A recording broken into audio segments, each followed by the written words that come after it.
Protagonistas del camino.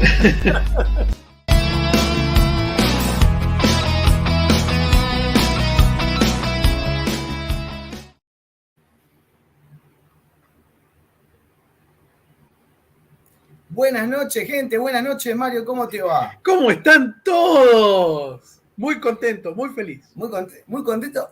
Yo estoy re emocionado por la verdad que muy. tener a este tamaño artista en el canal es una un coloso de verdad. Creo que cualquier fanático de Batman que esté acá en el chat debe estar como loco. Porque ya hay algunos que están tipo, let's go. Dale. Basta la introducción. Vamos directamente entonces al grano.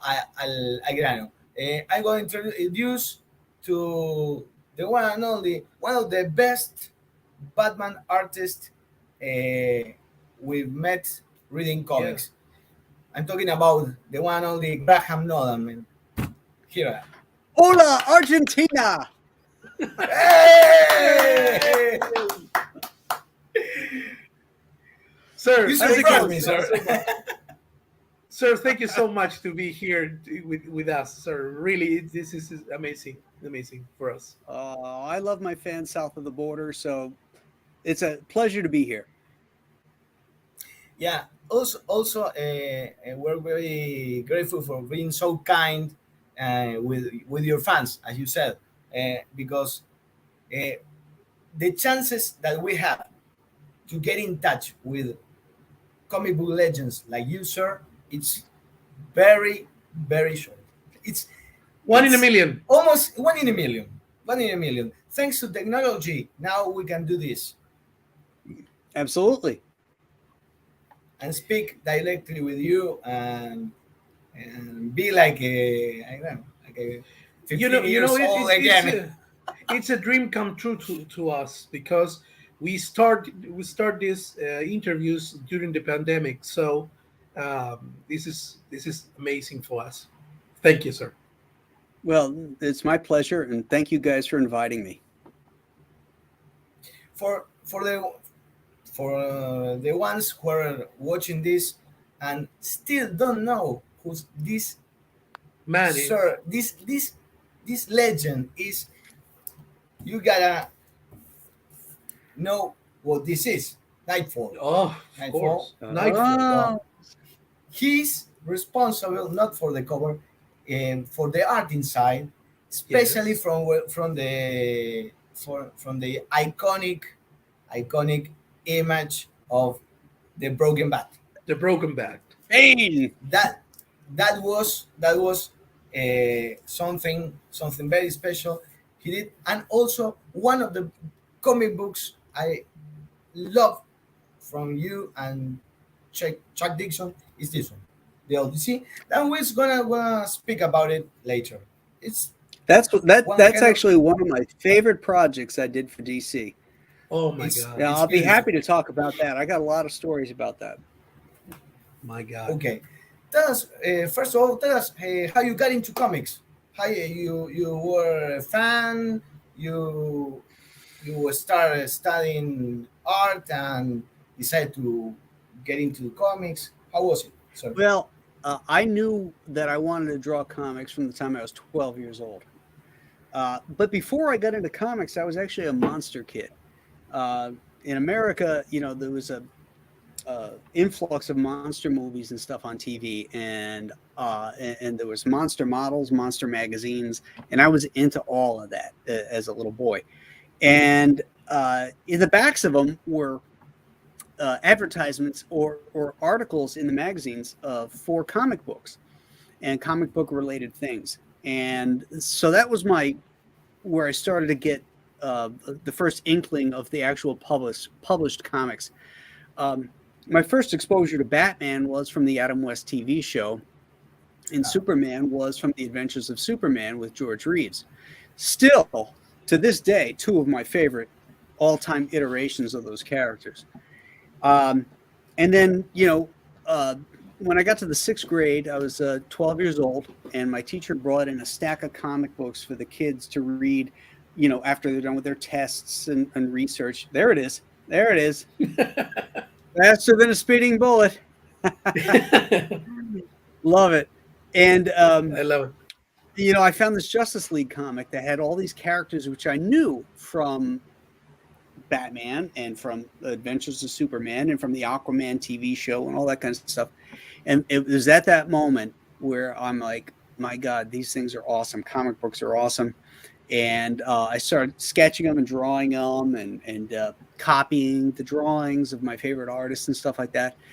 And then everything I did at that point on was to better my ability to make it and break it into comics.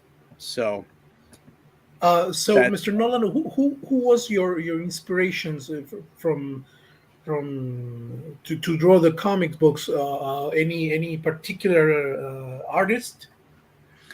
Yeah. The first artists that I recognized as loving their work were John Romita, Kurt Swan, Dick Sprang, Irv Novak, and Jack Kirby. Those are the guys who are doing these comics that really spoke to me. Now then, as I got older and I got exposed to more stuff, then people like John Buscema and Gil Kane and Roy Crane and Frank Robbins all came into my my lexicon, where I would absorb the things that I loved about them. I'd eschew or put out the things I didn't like, and try to incorporate it into my own style.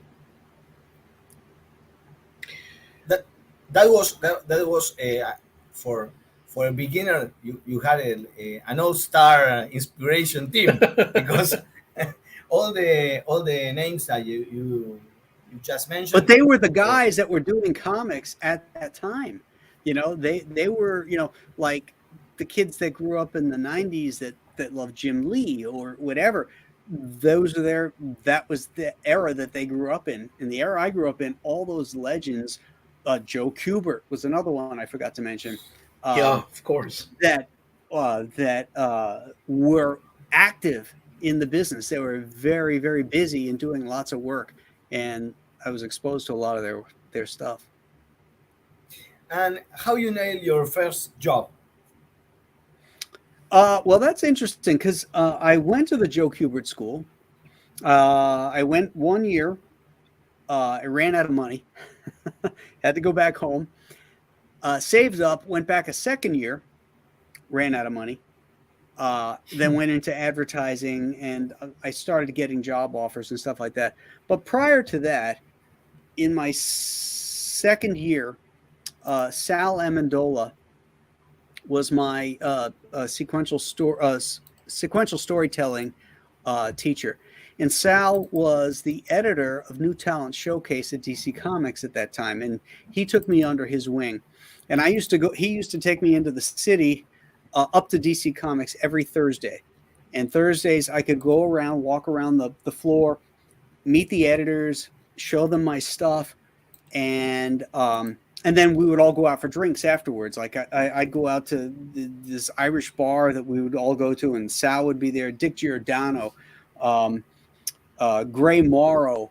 It was a plethora of editors and amazing artists, and I'm just this kid, and I kept my mouth shut and my ears open and would listen to the stories these guys would tell.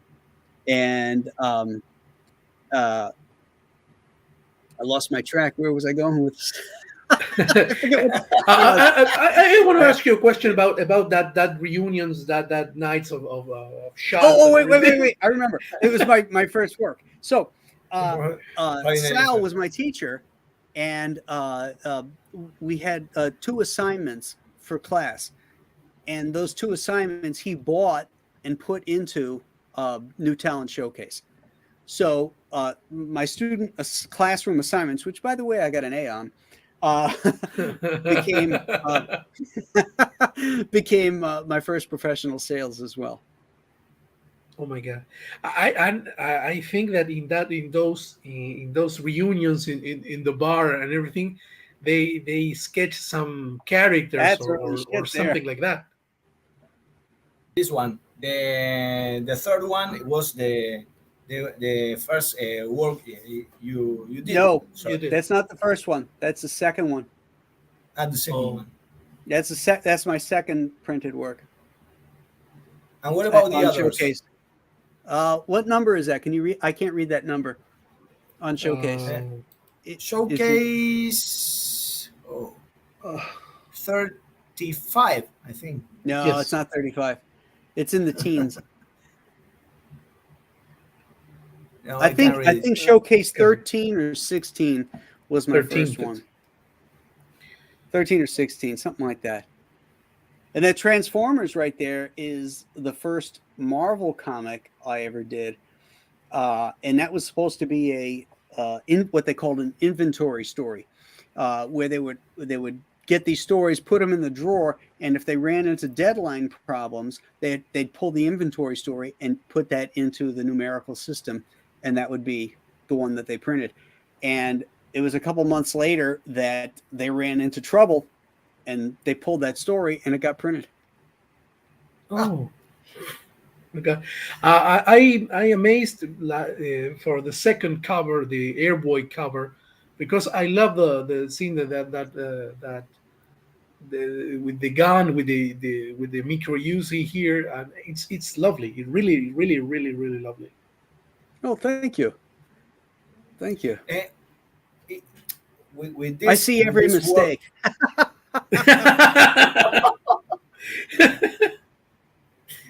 Is that happens frequently when an artist looks back to his work and oh, there I didn't do it right. I think the funny thing is when you're working on it, you at least for me, when I'm working on it, I'm very critical, and sometimes I have to walk away from it. Like go upstairs, have dinner, come back down, and look at it with fresh eyes, and say, well, okay, maybe I was being too harsh, or maybe I was right, and I need to change this. Once it's printed, at least at that time in my career, where I didn't have the same kind of confidence in the work that I was putting out, that I would look at it and I would say, oh, God, this sucks. But then years later, I look back at it and I have some distance and I can say, okay, you know what? Yeah, there's a lot of problems here. I see every mistake, but there's some really good stuff here too. There's some really good layouts, there's some good panel arrangements, all that kind of stuff. So I'm a little bit more forgiving now on my earlier stuff than I used to be, because I've gotten to the level where I can judiciously look at it objectively and say, yeah, okay, there's some good stuff working here, and there's stuff that I wouldn't do today. But it's a good point you have there, because lots of people, when we ask about if they like to watch their old work or their old artwork, they always say no. I rather They always says no. the new one, the last one I did, and or the last 2 years of artwork is the best. And I rather not watch my beginnings. It's like they reject that part, and what you're saying, it's something that it's inspiring, because we should appreciate our beginnings also. Oh, absolutely. I mean, you're always evolving, and that's the point of being an artist. Is you don't want to be stationary. You want to evolve, and you want to get better, or have your style change and morph, and all that kind of stuff. That's really the point of exploring your own talents and artwork. And it's the people that don't do that look the same 20 years later, but they have the degradation of age added to it, and it's like, this guy's off his game. you always have to stay on in the game, and that means changing and adapting to new environments, new markets, all that kind of stuff. Here are they. Was it 16? 16. Is 16 the one that was on the screen, or 16 the one that was my first appearance? The first appearance is in 16. Okay. Yeah, I knew it was like 13, 16, something like that. And when you started, what I was watching was that there was a lot of influence from noir films, like I don't know, The Shadow, so all the characters that were like detectives, like they question, and you got this let me see, you got this I don't remember if you work all the art in the book or just the cover from Amazing Heroes. Well, Amazing Heroes was a fan magazine that did articles about comics. The Prowler, that characters, I just did the cover for Amazing Heroes. The Prowler was a series that I did for Eclipse Comics. Amazing Heroes is just doing an article about it here. And yes, I did all the art, pencils and inks, for the Prowler series. And how do you nail the job from Eclipse Comics, because you did Airboy and the Prowler? I did a bunch of stuff for Eclipse. It was really my first regular professional gig that I had in comics. I did some Tales of Terror stuff for them. I did backup stories in Airboy, which is the first time Chuck Dixon and I paired up. We did Skywolf, which was the backup feature in Airboy. And that's the first time Chuck and I worked together. And it solidified a friendship and a partnership that's lasted all these years, almost 40 years of the two of us working together. Chuck was here in the show. He was I guess. Oh, was he? Yeah. Did he say wonderful things about me? I hope. Yes. Later we'll pass you the video. The video fragment. Probably ran me down. We're talking about it a lot about. Yeah, Chuck's awesome. And right. And you spoke that you used to go to DC. You have this job and talent showcase, and you begin doing comics in DC.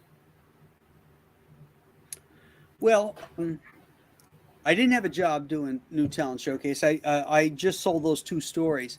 Then I went to Eclipse Comics, and that's when I had a bunch of regular work was at Eclipse Comics. And then as that work started to dry up, no, I take that back. Let me see. That was 85. Yeah, before Eclipse, I did the Transformers for Marvel. I did that Transformers book for Marvel. And then I got that regular gig from Eclipse Comics. And I was there for a few years doing, the Airboy backups and the Prowler. And then I went over to DC and I picked up, I think the next thing was Doom Patrol. I did a few issues of Doom Patrol. Then I picked up the regular gig on the Power of the Atom. Oh, yeah, I forgot about Suicide Squad. That was in there, too. Suicide Squad. So in that era, I did Doom Patrol, Suicide Squad, then Power of the Atom. And then my big break was on Hawkworld, because I got to start that number 1. And Hawkworld was where, if you really look at my artwork, Hawkworld, I think Hawkworld number 4 or 5 you can see a sea change in the style that I was really starting to pick it up because I was penciling and inking Hawkworld, and those are almost two different disciplines, and one was stronger than the other. My storytelling and my penciling was stronger than my inking, and then around that time, all those things were starting to come together.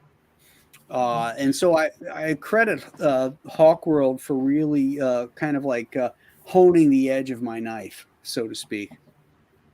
Mr. Nolan, you took some things about Hogwarts, the graphic novel, because here Hogwarts, the graphic novel was drawn by Kike Alcatena. Here he's Argentinian too, so you took some of that experience to do your run on Hogwarts. Yeah, Alcatena did the inks over Tim Truman, who Truman wrote and illustrated the graphic novel. Yeah. And Kike's work is amazing. I mean, if you haven't seen what is it, Leather? It was Chuck Dixon wrote a Batman pirate story called Leather Wing, I think it was called. Yeah, that Kike did. Oh my God, that's amazing. What's that? It's called Batman Pirata. Pirate Batman. Oh, okay. Because that's the story. Yeah. Indeed. His work is amazing.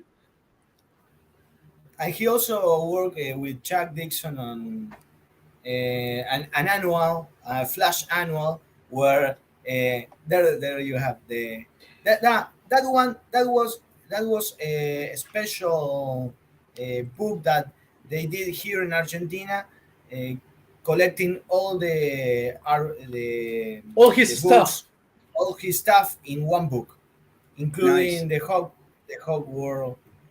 Wow, this is Hog World of the Flash, Batman, Pirate Batman, and this was printed this year. Oh, nice. Year. So this is exclusive for Argentina, because Kike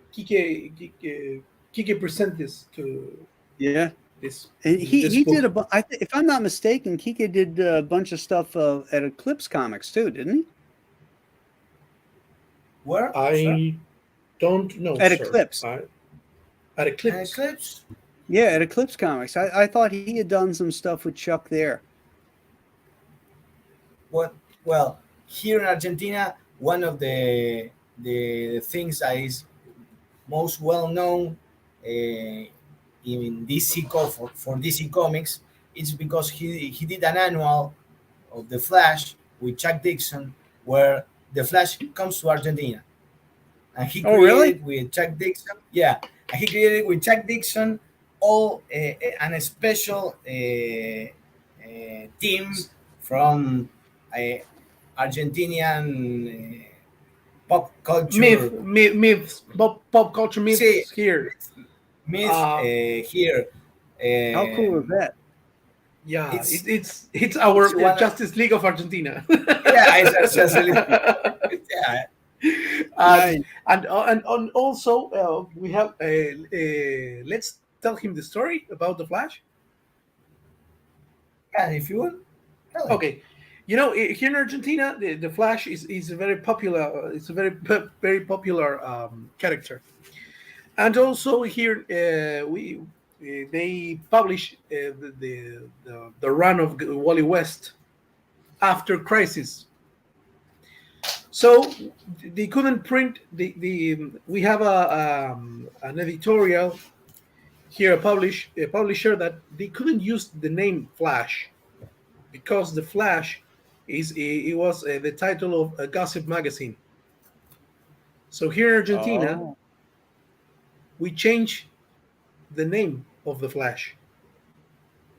Please, Kyle, show him how we called the Flash here in Argentina in those days.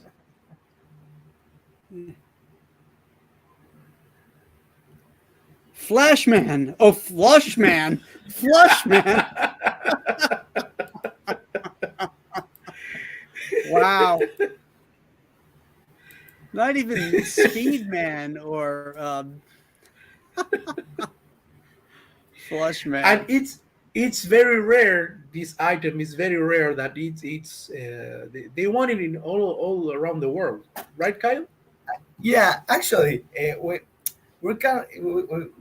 kind of think that it's something natural for us that Flash, when we were kids and reading comics, was called Flashman, and when we start talking with comic book creators and we speak about this thing, they were like, I can't believe it. I never They heard of didn't it. believe us. So I never heard of it.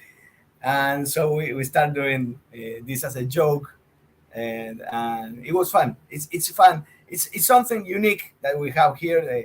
All the first The issues fastest of Mike toilet Baron. guy in in the world. yeah. He takes a leak and he flushes faster than anybody. Yes. Now, and also we told this story to Jeremy Adams, the actual writer of Flash, of the Flash.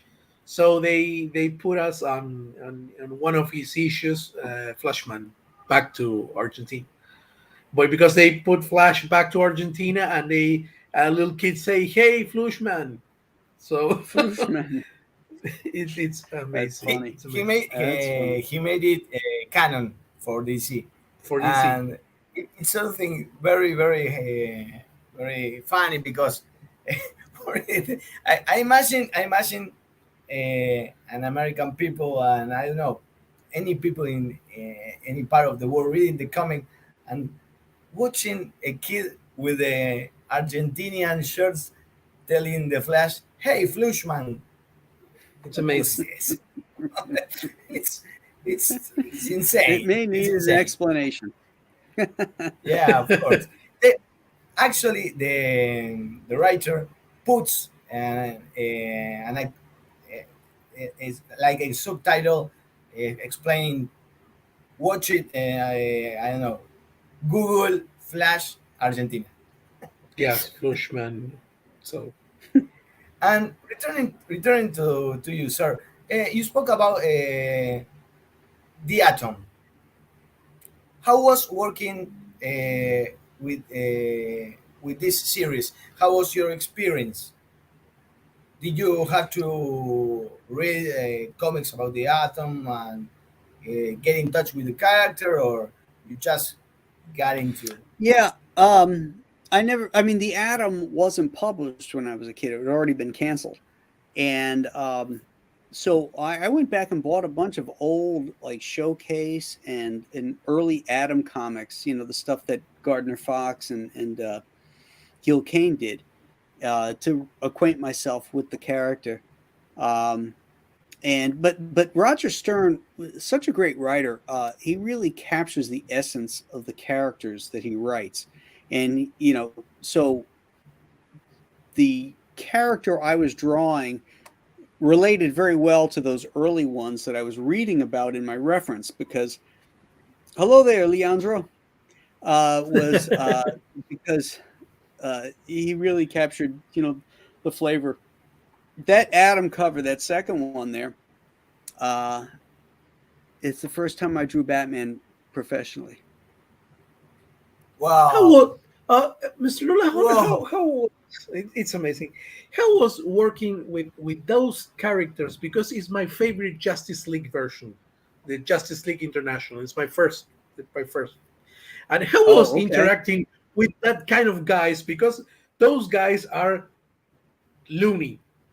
They're insane, all of them. So I love it. How was working Well, on that? it was interesting because as I had mentioned, the first comic that I got that teacher brought in for me was a Justice League comic. So it was fun, drawing those characters. Oh, that's the last issue of the Atom right there, number Yeah. 18, the last cover I did. Yeah, I had a lot of fun. Brett Breeding, who I think is an amazing inker, did those a lot of the covers that I had drawn, and he was amazing. I wish he had inked the interiors too, because we did a really good job together, I thought. I think that one there, I think the middle one, that's all me. Oh. I think I penciled and inked that, and the one where he's tossing Guy Gardner, that one I did. I penciled and inked as well. Yeah. But this having the chance to work, to see the pencils, the ink, it's something amazing. Something it makes you appreciate more the artist. I don't know why. I really like it, and having the chance to see your inks, your pencils over your inks, it's nice. And then I found out I didn't know you worked for Marvel, and I found out that you did some things.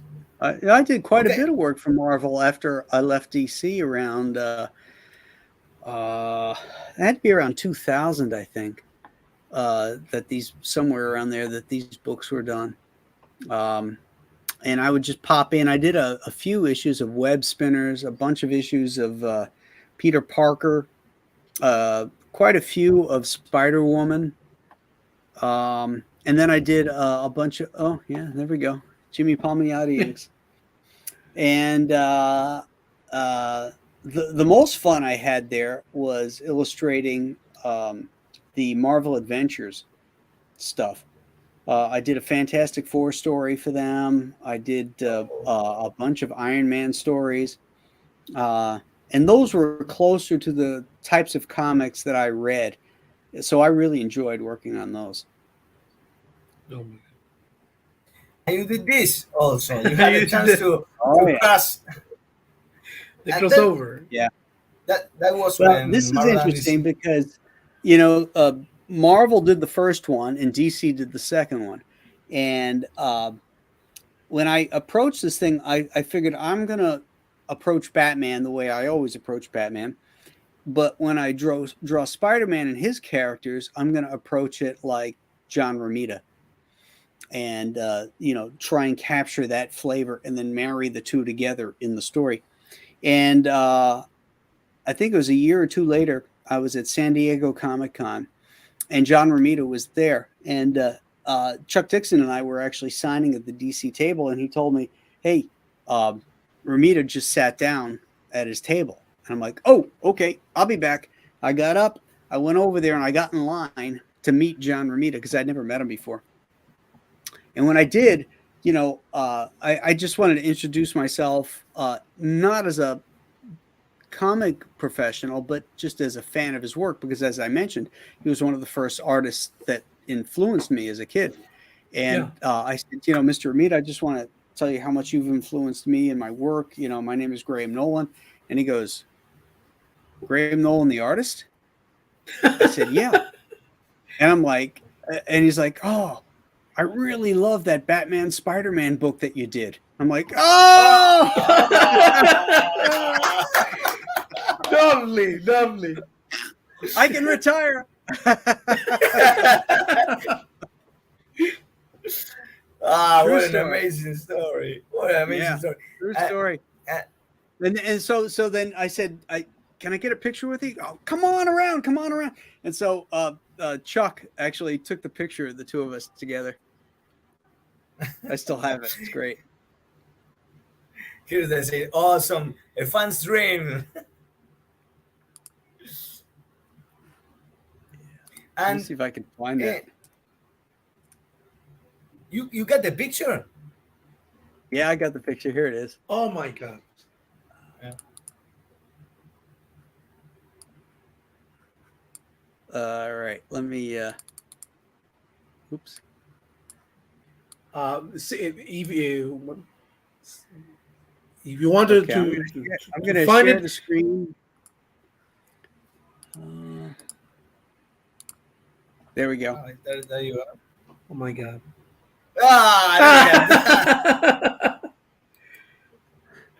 1997. Me and Jazzy Johnny. That's It's amazing. That's amazing. amazing. It's That cool? Really. look Yeah, it's very cool. look at Mr. Nolan's face. It's so Yeah, happy. it's very It's like happy. it's right. It's actually fun happy. Oh yeah. Yeah. This You know. this dude right here is a big fan of that dude. This dude. Yes. Pure It's like gold that picture. They say. it's like if we are with you in person taking us a picture. It's the same thing, the same reaction about picture. Exactly. It's amazing. We're all fans, you know. You guys are fans, and you have the people that you admire. I'm a fan as well, and that's what brought me into this business. And I just have the opportunity to actually work with and meet the people that influenced me, you know. And as a fan of their work, like Jim Aparo, I became, you know, Jim did the first detective comics I ever bought.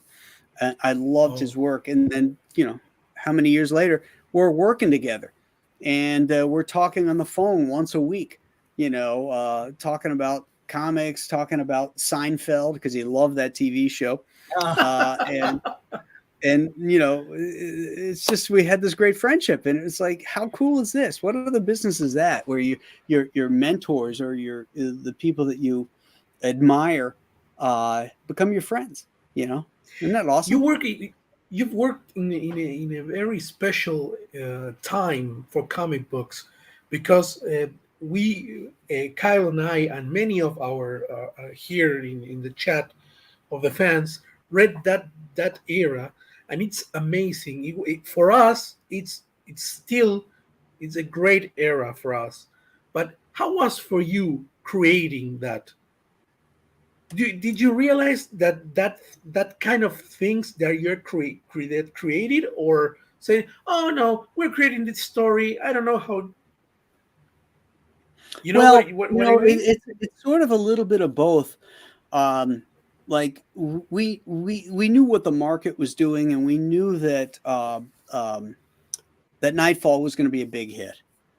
Um, whether Bane was going to have the legs to survive afterwards and go on to become this pop culture icon later, nobody knew that. Um, that was a complete surprise to anybody. Um, but at the time when we were working on these books, they were selling through the roof, and you know, there was a lot of money being made, and that was a great period, you know. You know, but then once those speculator dollars went off, then you know, there was a huge crash in 1998, and you know, we sort of never really recovered from that. Mhm. You know, Mr. Nolan, that that story Nightfall is very popular here in Argentina. It's one of the best selling works of your, and they're going to republished in next year, and many people is so thrilled to do that, to have that comic book. Um, my question is, it's I don't know if it's kind of tricky or not, but what did you think when you watch Dark Knight later, Rises? Sorry, later, sorry, sorry, sorry. later. What first, we'd like to know. It will be how was planned all this Nightfall, like how you got Of into the course. Nightfall arc. How did I get into it? Yeah, how you were working and Or planning the you event. planned the Bane, how was creating Bane and everything.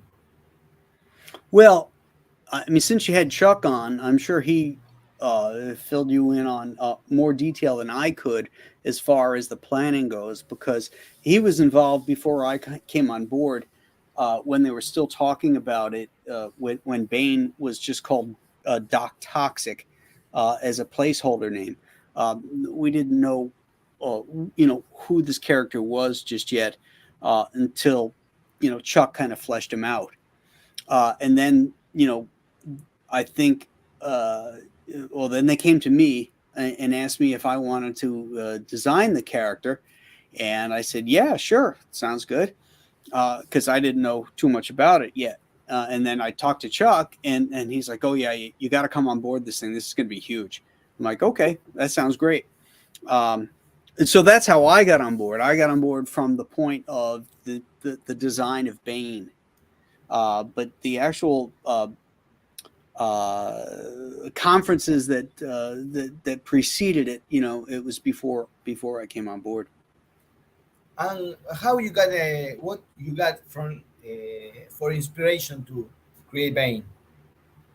Well, I got Chuck's notes about his origin, and I knew he was going to be this child that had to serve the prison term of his father in this kind of banana republic island country. And so I started thinking, well, we want to costume him because we can copyright it, and this is the 90s and he needed a costume. So I thought, well, what would he be exposed to living in that lifestyle? And I figured it was Mexican luchador for a costume. And so that was my starting point. So when I created his designs, I gave him a wrestling singlet. I gave him a luchador mask, a true luchador mask originally, where his nose, his eyes, and his mouth were cut out. Like Blue Demon and the Saint in Mexico. Correct. They're very popular, yes. Blue Demon and also the Saint. Exactly. And then I gave him military-style pants, but everything is in leather because he's a bad guy. And then, of course, military boots as well. And then I had to come up with an idea for the delivery device for the venom. So I thought about, this thing on his wrist that would shoot it up into his brain with all these wires and stuff like that. And then I stole an idea from Steve Ditko, because I remember as a kid where he showed this thing where Spider-Man had this belt on underneath his costume, and his web packets were in that belt. And he'd take the web packet and put it into his wrist thing, and that was his spider web shit. And so I had Bane with his belt with those little, if you look at the little rectangles, right? And those rectangles match the shape of the rectangle that's on his arm thing. And so he was supposed to pull those things out with the venom, slap it in, press the button, and up it would go. Oof. Yeah. So I stole a little something from Steve Ditko. It's always because steal from the best. He's very terrifying, that villain. It's very Jim Aparo. Yeah. That's Jim. On the right. Yeah. One on the left is me. It's amazing. It's amazing. These are iconic images for us. So we have to say that you broke the bat. Well, my character broke the bat, but Jim Aparo got to draw the breaking of the bat. Oh. That was something planned, or it was like, please let Jim do the splash page. No, I want to do it. It's my character. No, that was always planned that it was going to go to Jim Aparo. Because Jim was the statesman. He was the guy. He was the Batman guy who had done so much work. He was an influence on me. And I'd have felt like crap if they didn't give it to him, because he was nearing retirement, and this was a big paying royalty book. This was a good way to financially compensate Jim, make sure he he went out with some good dollars. This and Batman 500, really did well for him. And searching for artwork from this era, I found out this. Can you tell us what this was about? I don't even remember it. Robin. 1993. Wow. Robin. What is it? That's almost 40 years ago, right? It says. 30 years ago. 30 years. It was written by you, guys. In an attempt to bring himself closer to killing the Dark Knight, Bane dons the costume of Batman's team partner. Now the Batman must fear the wrath of Robin. When I find this, it was amazing. Can't believe it. It's really good. I like it's the really hairy good. legs. The hairy legs that make it. That's funny. But that was like a Dick Grayson from the Wolfman and Perez era with steroids. It looks like Robin skips leg day though. In his workouts, you know. Yeah, they did all the upper part. Just see what Dr. Sid said. We need to canonize Robin. Yeah, we need to canonize Robin. They want Robin, maybe in another Earth. I don't know. Why not? Yeah, Robin.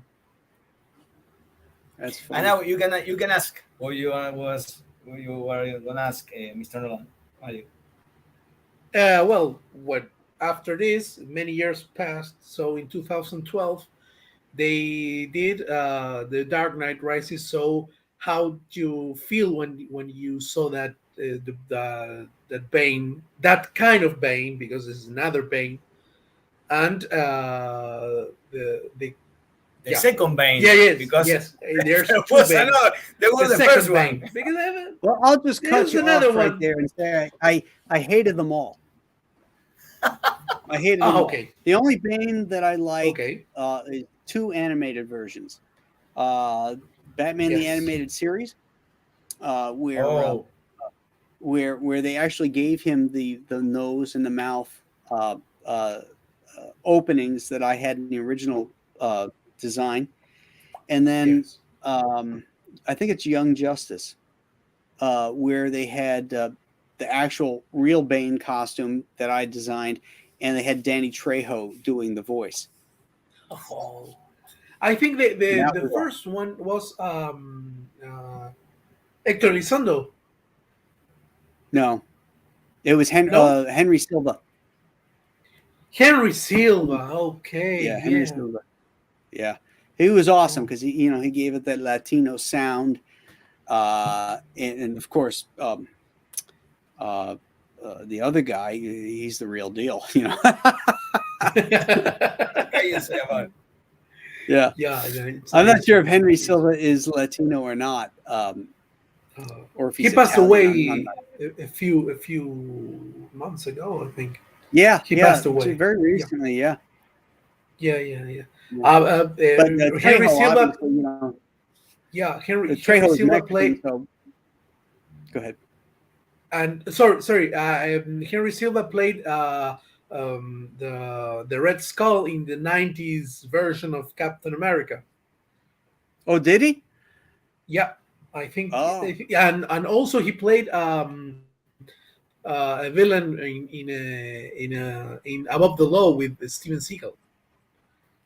He was part of the Rat Pack too. He was Yeah. in Ocean's 11 with Frank Sinatra and Dean Martin and all those guys.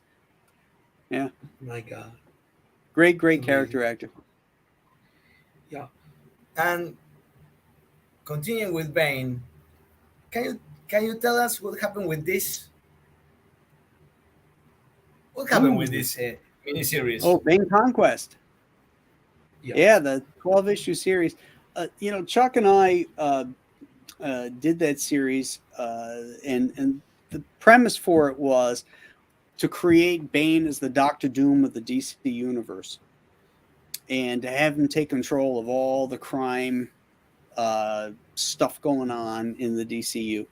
And we brought in aspects of Apocalypse, and we left all kinds of breadcrumbs for future stories. And DC decided they were going to go all in on the Tom King version of Bane, which was horrible. And this was a one and done 12-issue series.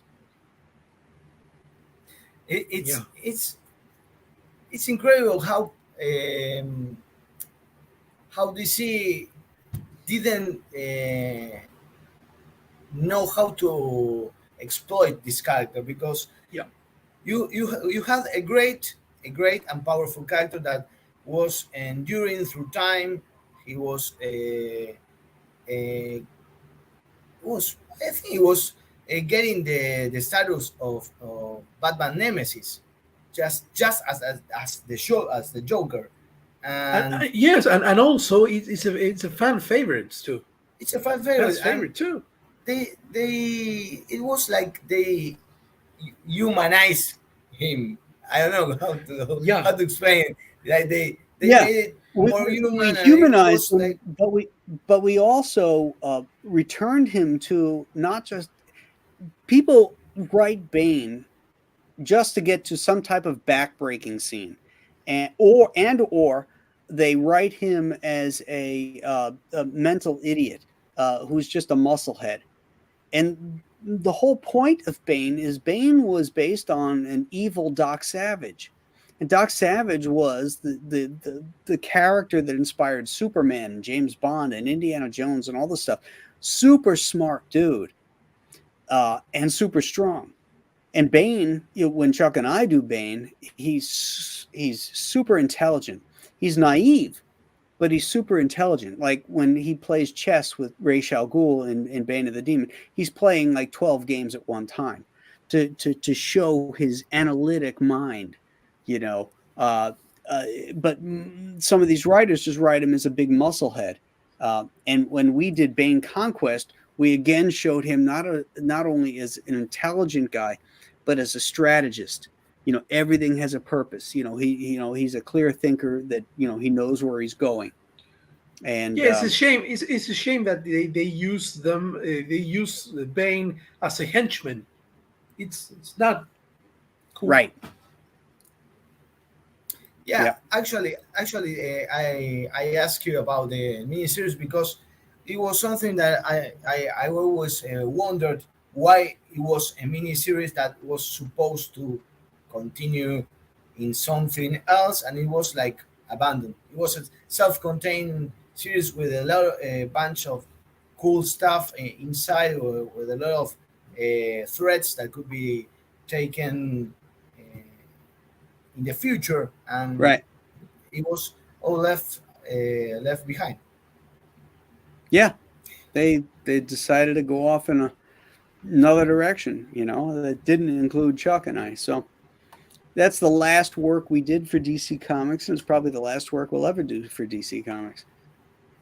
Mm-hmm. And what's your favorite Bane story you work on?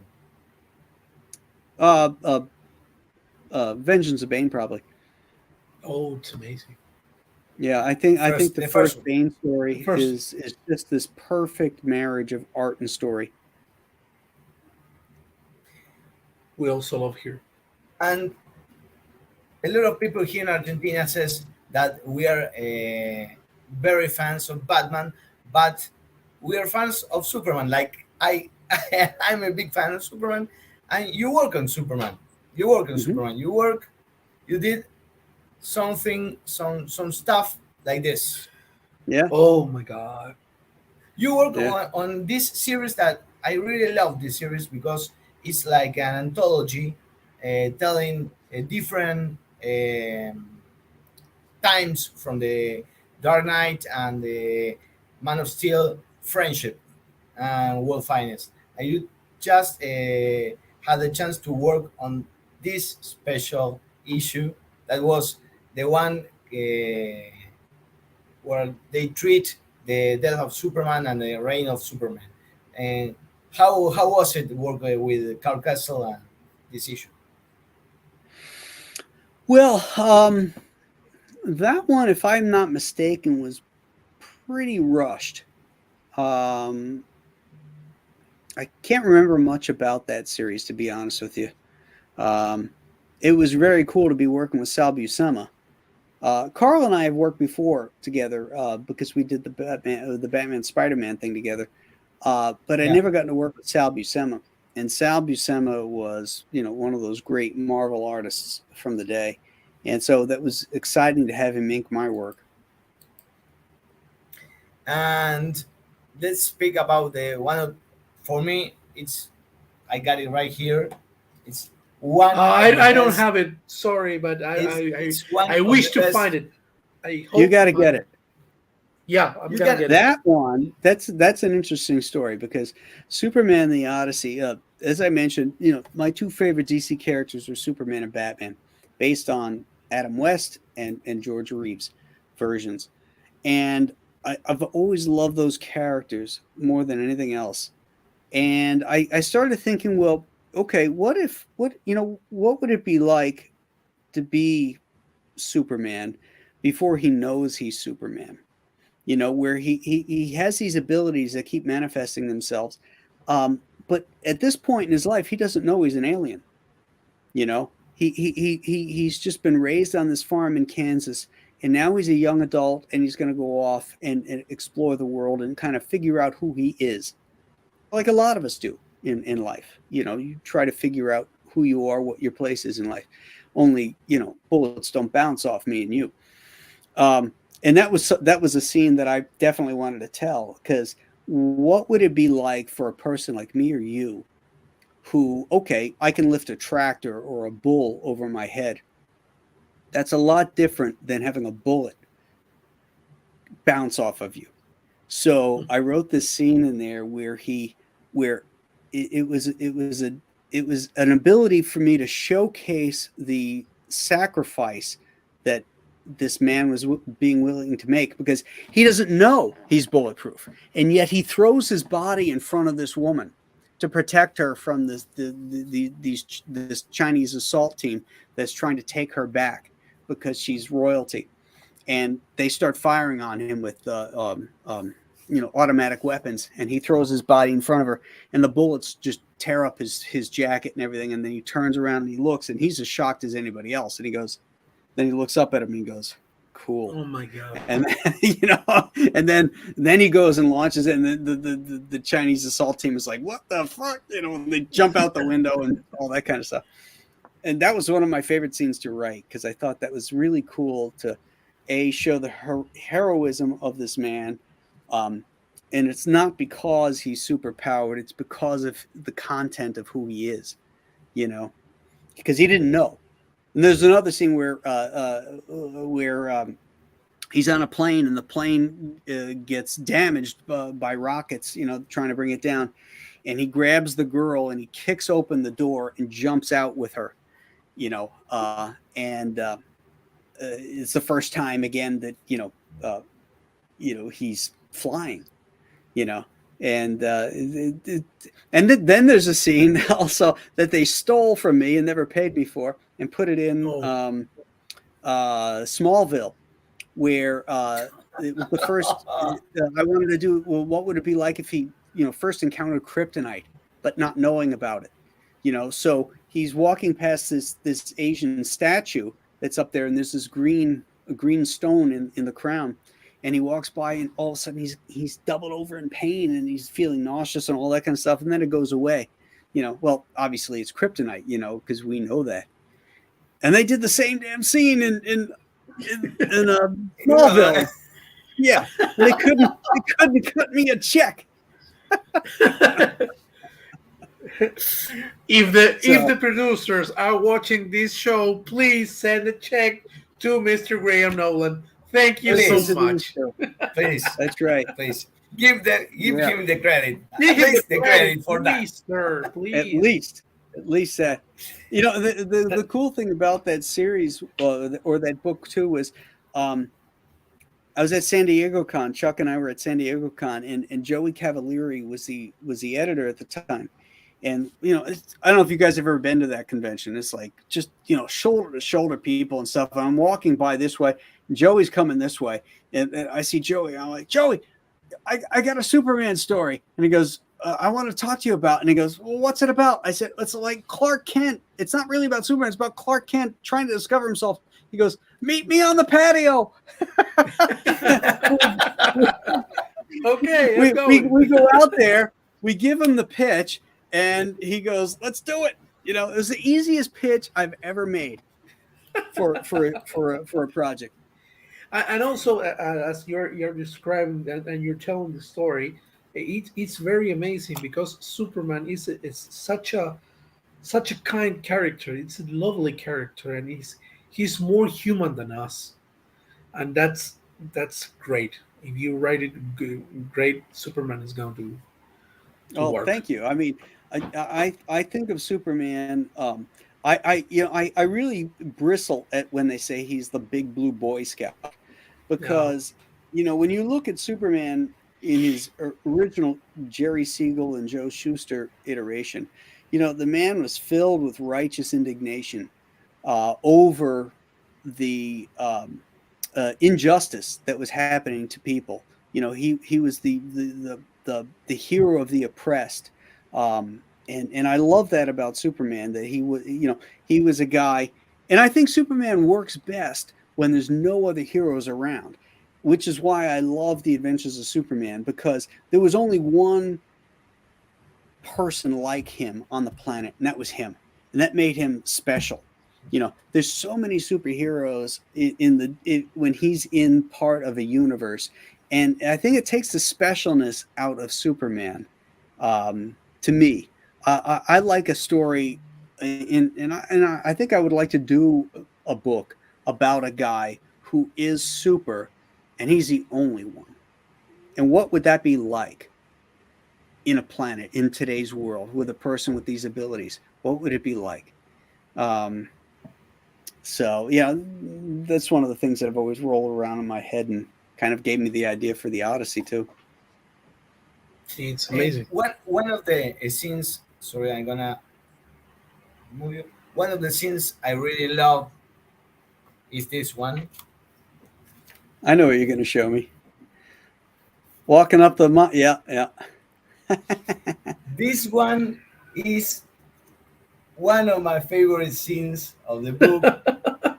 When you got this is awesome. This is incredible. The shadow. The shadow. It's the bat here. Yeah. And he's like, who is that guy? Yeah. the shadow of the bat. Yeah. The idea of having that guy come down the stairs and be Bruce Wayne, that was Chuck Dixon's idea. Oh. Yeah. And that putting the shadow of the bat, that type of thing, the iconography was mine, of course, but the idea of having him come down the stairs like that was Chuck's. And such a great character. What I really love about this book is something that you mentioned, that it's a Clark Kent story. It's not a Superman story, and it's a period of time that it was I don't know if it was ever told. It was like a gray space where the Man of Steel jumped from discovering the powers and getting to Metropolis, and this was just in the middle. Just in the middle, right? And it shows a lot of things that later became a signature of Superman's behavior. It's really amazing. I really love this book.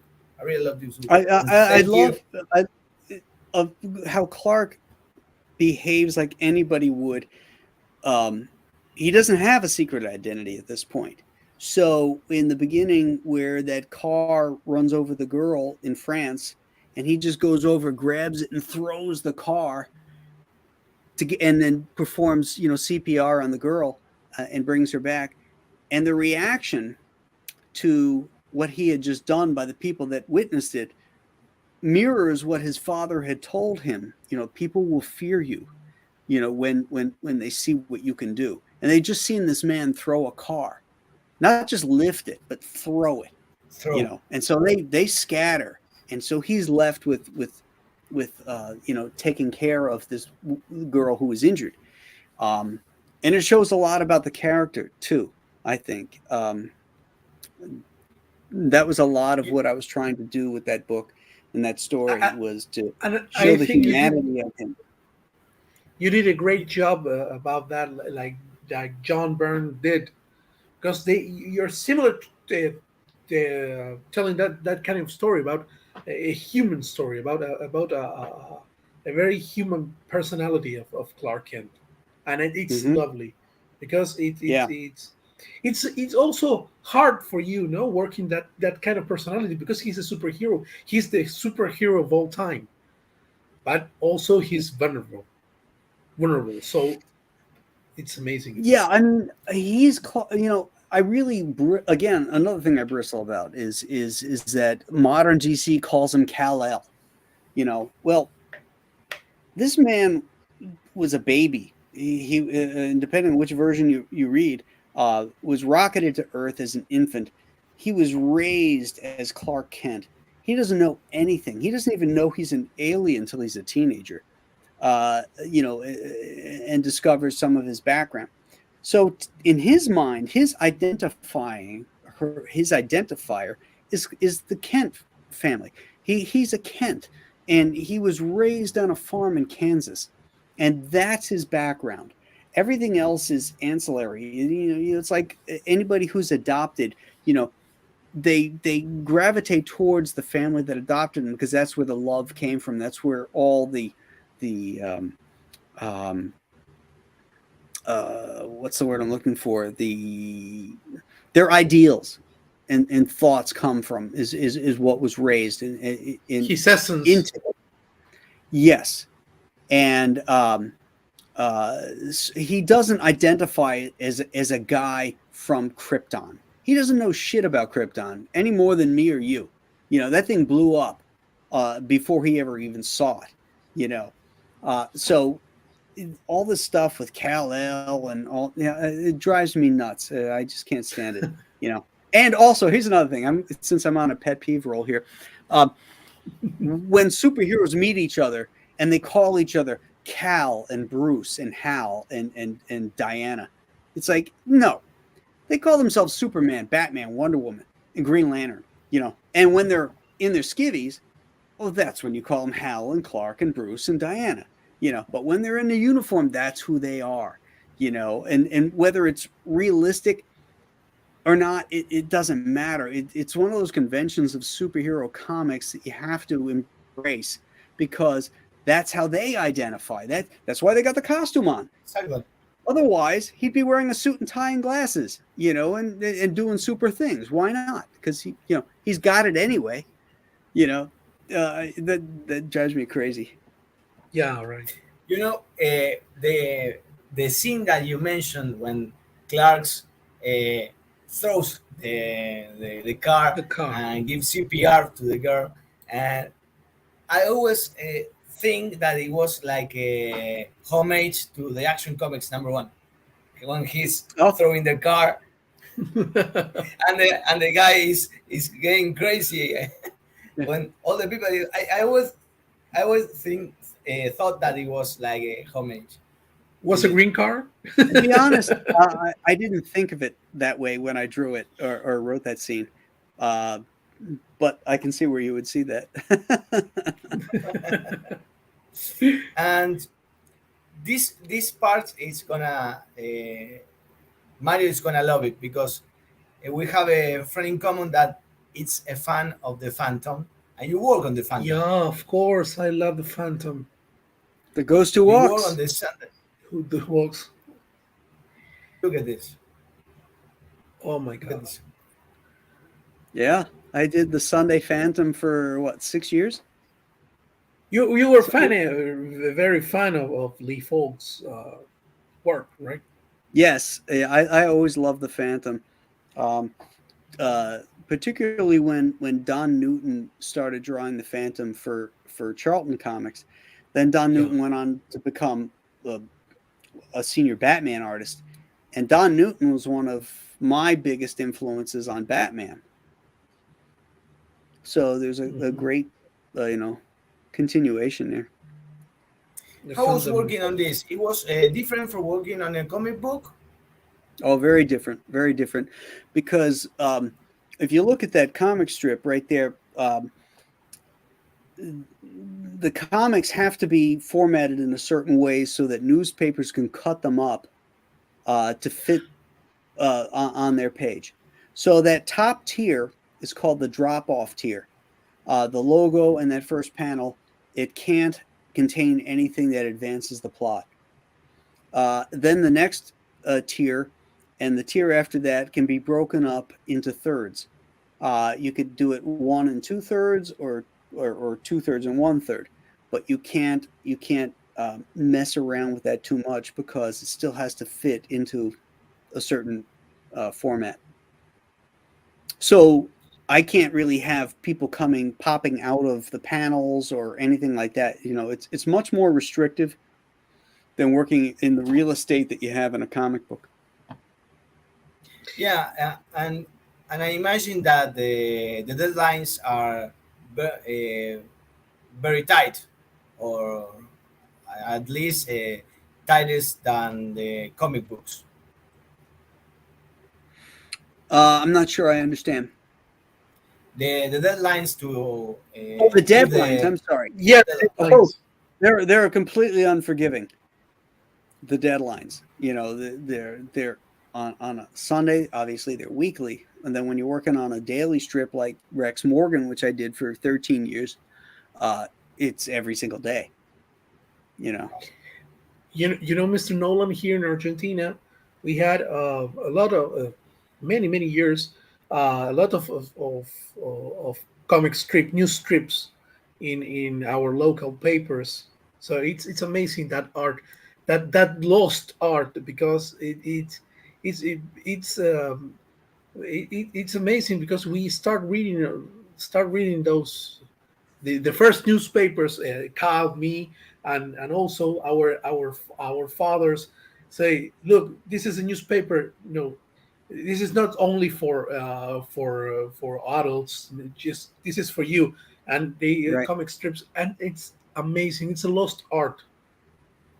Well, that's what when I talked about when I created Monster Island, my thoughts were the newspaper strips where adults read them every single day, read Terry and the Pirates and Buzz Sawyer and all these great adventure strips that were written for adults, but also written for kids. There was nothing in it that would offend them. And so that was the premise I took when I do most of my comics, unless I have a specific audience I'm shooting for, I try to make it interesting to all ages. Our comic book industry, Argentinian comic book industry, began in news strips. So they create the most iconic characters, Argentinian iconic characters of all time there. So it's amazing. Did you read something about any Argentinian comic book? No, any in particular? The Eternal. It calls the Eternauta. Okay, no. It's our signature comic book here in Argentina, created by Hector Germán Oesterheld and Francisco Solano Lopez. If you please Google, because it's amazing. It's a story during the mid-50s here in Argentina about an alien invasion. It's amazing. It's very great. cool. It's a great masterwork. Well, if you guys could send me the link to that, I'd love to take a look course. at it. Sure. Yeah, of course. Great. You spoke about your comics. You found a company called Compass Comics. Yes, Yeah. Compass Comics. Yeah. Tell us about it. Tell us about the titles that you have. Ah, yes. Well, the first one, of course, was Monster Island. That was my first Compass Comics in 1998. And then in 2020, I did the Chenoo. 2021, I did Alien Alamo. And in 2023 will come out The Ghosts of Matacumba Key. And what I've tried to do with my company is not do superhero comics, because Marvel and DC have a lock on that. And I wanted to do genres that are sort of not being covered. And as I mentioned earlier, I was a monster kid, and I loved horror and monster comics and stuff like that, and science fiction. And so I wanted to do stories about that. And so I created this little universe, and I started with the Chenoo. And in the Chenoo, I referenced Joe Frankenstein, which was an earlier project of mine. Yeah. I referenced Monster Island in Alien Alamo. And in The Ghost of Matacumba Key, it's going to have a character from Alien Alamo, and it's going to tie in everything that happened in the Chenoo, Monster Island, and Joe Frankenstein. Oh my god! Into one universe. Monster Island. I saw that Kyle show us. It's amazing. I wish to read it. Yeah, there's a screenplay being written right now for Joe Frankenstein. Oh really? Yep. You're going to do a movie or a TV series? It's the screenplay is written as a movie. Yeah. Wow. Interesting. So, and hopefully in the next couple of years that will be coming out. In a platform? Well, I'm hoping it'll be a big screen as opposed to, a streaming service. Okay. Yeah, it'll all depend on funding, for what level it goes to. Dr. Zid is a Joe Frankenstein lover. Awesome. Yeah. It's a great fan of your art, sir. Thank you. Mr. Nolan, when you spoke about your childhood and that you love monsters and everything, I started realizing, that's why he does all these amazing books about monsters, about pulp characters, and it's something that it's great that you could do this with your company and with the things that you like from your childhood. You can construct your own universe, like you were telling, referencing characters and getting us to a world of I don't know. I think you call it Nolanverse. Nolanverse, yes. Nolanverse. The Nolanverse. To a Nolanverse. It's something absolutely amazing. I'm having so much fun doing this. I mean, I'm having more fun than I've had in the previous 40 years of doing comics, because there's nobody telling me what I can or cannot do. So if I explore an idea and I think it's good, I'm pretty sure somebody else is going to think it's good too. Yeah, and I imagine that you have a lot of future projects that will match with this. Can you tell us about some of them? Yeah, I will have some other crowdfunding projects coming up in 2023. One will be a Chenoo plushie, little stuffed animal Chenoo. Will be coming out. Then there's also going to be the third installment of Monster Island called Escape from Monster Island. And then I'm also going to repackage Joe Frankenstein under the Compass Comics banner, because it was originally published by IDW, and I didn't like a lot of the stuff that was done in the publishing of that. So I'm going to correct that and publish it under the Compass Comics banner. Yeah, great. And did you plan to, for example, in the future, I'm talking about future, collecting for example, all the Monster Island stories in one book? Absolutely. There's going to be an omnibus once the third installment comes out, which makes it the trilogy, which will collect all the Monster Island books together. That would be, and that's going to be a big hardcover too. Oh, lovely. We love them. Love it. The Lux stuff, we love it. We love the Awesome. And just I want to show Dr. Zid has a question. Okay. Is I have a Dr. question Zid, for the master. please. Can I? Go ahead. Please. Go ahead, Doc. Meanwhile, I think he went to go get a beer. yeah, I think so. No, he's thrilled. It's Really. hardcover. They want the monster in hardcover. Oh, there it is. Yeah. Can you give some advice for someone to try to publish their own comics of their own to keep away the fear and insecurity? Well, that all comes internally, Dr. Zid. Is it Zid or Zide? Zid? Zid. Okay, Zid. Dr. Zid. You have to have the confidence in your work, dude. Don't let anybody else scare you off of your ideas. Be confident in it. And if you are confident, then the confidence will show in your work. As soon as you're unsure, that will also show in your work. And you don't want that. You want to present a product that says, this is awesome. You gotta like it. And if you don't, you're wrong.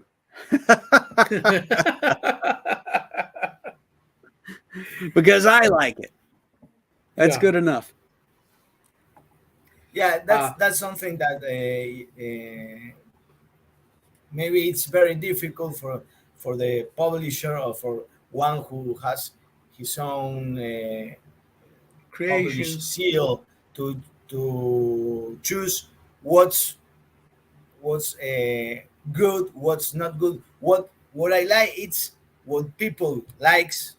Yeah. I think that's the hardest part. Well, the way I look at it is I pitched the Chenu and Alien Alamo to like 4 different publishers, and they all said no. But does that mean that the idea is bad because these professional publishers said no, they didn't want it? No. I thought they were good, and I still think they're good. And so I crowdfunded it, and thousands of other people thought they were good. And, they were both big successes for me because I wouldn't take no for an answer. But you have to understand your own limitations too. And you have to be able to say, to look at your work objectively and say, okay, is this just something unique because I love it? Or what's the marketplace for this idea? For me, dealing with monster and horror stuff, that's a pretty big market, and it's a pretty voracious market. People who love horror. So I knew if I could reach that audience, that would be great. If I tried to do a superhero comic, well, everything is going to be compared to everything Marvel and DC has done in the past. All the great superhero stuff that's been done before, my stuff will be compared to. And so, that's about analyzing the marketplace and figuring out where your ideas fit. And, for me, it was something I loved, and I knew I could do a good job in it. And so I went in that direction, because it was smarter to do so. Will I do a superhero story sometime? Maybe. I got some ideas. Mr. Nolan, you said about superhero stories and when you go to the conventions and sign the issues, the TPB, everything about the characters that you work, Bane, Batman, the fans ask you to come back to write the stories. They're asking you for that if you could come back and create new stories. If I could come back, would I be willing to come back if I could write the stories? Yeah, of course. That would depend. That would depend on what kind of latitude editorial would give me. If they say, okay, you got to write Batman the way he is now, then I'd say no. But if you say, you know what, Batman is sucking right now, We want you to, bring your version of it in. Then I'd be like, yeah, I'll do that. Mm-hmm. Definitely. A good answer. Good answer, because a lot of people here when lots of people came here and spoke about, I don't know, any writing any character. There's always this thing about the editorial position, editorial pressure, editorial I don't know, editorial mandate, that Line. editorial line, that it really, I don't know, it really cuts the inspiration of a lot of people, and most of people back up because of that. So I mean, I see a lot of people that didn't want to do a, I don't know, a run for a character, Or a because follow around. the editorial line was asking for this, and this, Mm-hmm. Mm-hmm. and that's like, I don't know. It's a shame, because the people that really back up are great writers and artists. I don't know if someday that will change. Yeah. Yeah, maybe. But until then, people like me are going to go off and do the kind of comics we love to do, and reach our audiences. Because let's face it, you look at the comic sales these days, and they're terrible, because they're pushing away the fans. They're pushing away the people that loved comics for what they were, because they're becoming way too politically motivated, and they have all this undercurrent of stuff that nobody wants to read. And they're doubling down on that kind of stuff, and yet they're still not making sales. I mean, the top selling books are maybe 150,000. Charlton Comics used to cancel their entire lines at 200,000. So most of these books are selling about 30,000 copies, which is not great. So they're not doing anything. They're not doing any favors for the fan base and for the art form itself. So it's going to be up to independents like me to go out and produce comics that people want to read again. But then the hard part on our end is finding our audience, is getting it out there, because they have a lock on distribution, they have a lock on the advertising and all that other stuff. But we're finding ways to do it with crowdfunding and social media, and doing shows like this and getting the word out. So, And speaking of comics that people would like to read, you wrote, you work on one with Chuck Dixon. That was this one that I couldn't believe it. Oh, Let's go to hell. Go to hell. This was like, I don't know. I didn't read it. But Yeah. How was working on this book? Because it was Stallone working on as a writer, as a co-writer. well, Stallone, I think, had some plot ideas, but basically Chuck wrote it. Yeah. And this is the hardest comic. Oh, I'm glad you pulled up this page. I wanted to, when I read this script for this page, I called Chuck up. I said, "I'm going to kill you." Now, look at this last panel. He describes it as Barney and Audie Murphy are firing. They turn around, and an Assyrian war elephant with the archers in their thing up top are shooting at them, and down below are warriors from various stages of history running towards them. So think about all the reference I've got to do. Okay, so I got Barney and his modern military stuff. I got Audie Murphy and World War II stuff. I got to find an Assyrian elephant, and then every one of those guys in the background. There's a Yakuza. There's a a samurai, there's a Viking, all this stuff that I gotta, and they're tiny little figures. I gotta still at least find some reference for it, and that's after I gotta do this stuff where Audie Murphy's got a Tommy gun here. Stallone, what's he holding there? A Sten or something like that? I forget. I mean, my God. The reference on this one page, is like a 3-day job, I called Chuck up. I'm like, you son of a bitch. but it was fun working on those kind of things, because we love that kind of movies. It really was a lot of fun. And this is the first book I ever did digitally, because I knew I would need all that reference, and I have to import all that reference. So I decided to take a chance, and I drew this entire thing on my iPad Pro. Oh. Who was the most difficult to work with all the bunch of guys there? Stallone, Statham. You mean to draw? To draw, of course. Or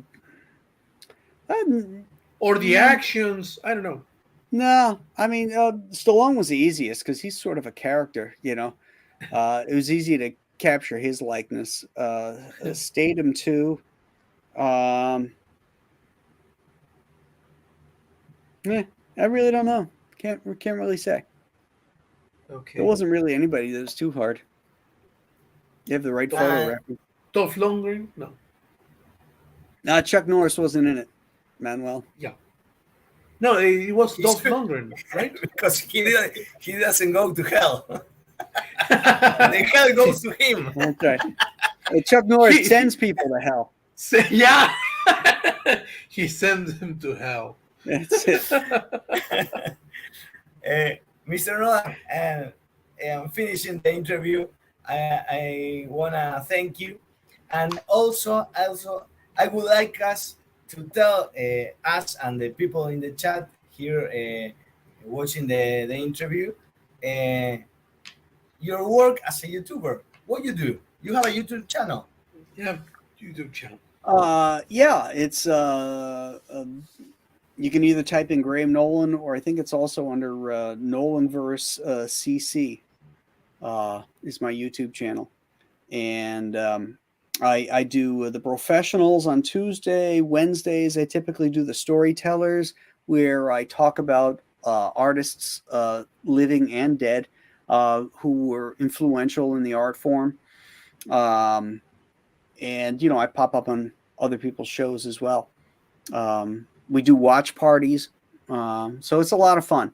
So, just type in Graham Nolan on YouTube and find it. And you can always find me on my website, which is compasscomics.com. And that'll take you to whatever campaigns are live. And any books from previous campaigns can be bought in the store there as well. Good. Yeah, and you have also a website, Graham Nolan. Also. GrahamNolan.com is basically just a portfolio website. There I put on the chat the links for your YouTube channel. For your channel on the web. Please. Oh, okay, great. People, if you can, go watch the videos and the live from Mr. Nolan.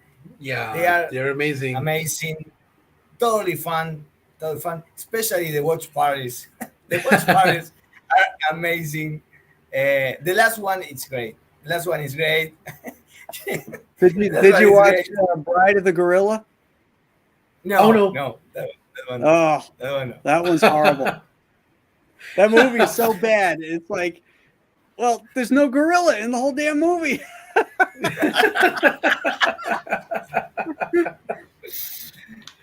Hey, Dr. Zen, he watches 31 Days of Monsters. Excellent. It's very educational. Yeah, every October I do 31 Days of Monsters, and I discuss and cover a monster movie for the whole 31 days up to Halloween. Again, monster kid. What do you expect? Yeah. Well, but it's something cool to know, because a lot of people, I think there's a lot of people that right now is discovering the channel hidden gem that is Graham Nolan on YouTube. Yeah. Also, there's another show that I like. It's the Professionals. It's The Professionals. Yeah. That's where the six of us. Presti. Yep. Aaron Lopresti, R.T. Bear, Andy Smith, Dan Frega, Billy Tucci, and me. And we're all good friends, and we all, we pick a subject, and each week the show goes to each other's channels. And that way, everybody gets a chance, and they pick the topic, and we just have a lot of fun. It's very positive. We're not negative like some shows where they're, ragging on people and all that kind of stuff. No, we just talk about things we love, and we share our love for storytelling and art and comics and movies and fun stuff like that. So it's a great show to tune into and check out. Please, people, go check Mr. Nolan channel. It's amazing. I'm a fan of the channel, and I used to watch some videos when I can. And just yesterday I watched the watch party, and it was incredible. I really recommend the watch party from yesterday. I really recommend Babes in Toyland. Babes in Toyland. That's it. Babes in Toyland. It's amazing. It's totally bizarre. It's very bizarre. Very bizarre. Very, very bizarre. Yeah. Bizarre number one. There's toys. There's Santa Claus. There's the reindeer. And don't forget Mickey Mouse. Mickey Mouse. Mickey Mouse. It's incredible. Yeah. Mickey Mouse is played by a monkey. Well, Mr. Nolan, I'm gonna thank you very much for this awesome time we have here. We spent a great time. I hope you had a great time here with us. I did. I had a wonderful time, Kyle and Mario, and thank you for your hospitality, and thank you for having me on your show, and thank you for introducing me to my Argentinian friends here that are sitting in the chat and watching. Yeah, they're from Chile too. Oh, Chile. Okay, awesome. There are people from Argentina, Chile, Colombia. Well, then let me just say thank you to all my friends south of the border. I think, Kyle, if I may, I would love to make a toast, all the three of us, because I finished my wine. And I want to say to you, sir, thank you for all you're doing, and as I say to every artist that came here to talk with us, you are the real hero. If you won't write everything and draw, there will be nothing. So you are the real heroes. So thank you so much, Mr. Nolan. Thank you so much to give us these amazing stories that we treasure here in our heart. Thank you so much, sir. You're very welcome, my friend. Thank you. Thank you for having me on, guys. It's been a ball. Please don't go, sir. We're gonna say goodbye in Spanish. Gente, lanterns, nada. Graham Nolan, número uno, acá en Rayner Reviews, con Mario y Kyle. La rompió. No será alguien que canceló, pero es el señor Graham Nolan, ¿no? Número uno. Sí, exactamente. Y vamos a decirle a la gente, sobre todo a nuestro querido protagonista del cómic, Merry Christmas, sir, and Happy New Year. Feliz Navidad. Sir. Feliz Navidad. Adiós, gente. Nos vemos. Bye, everybody.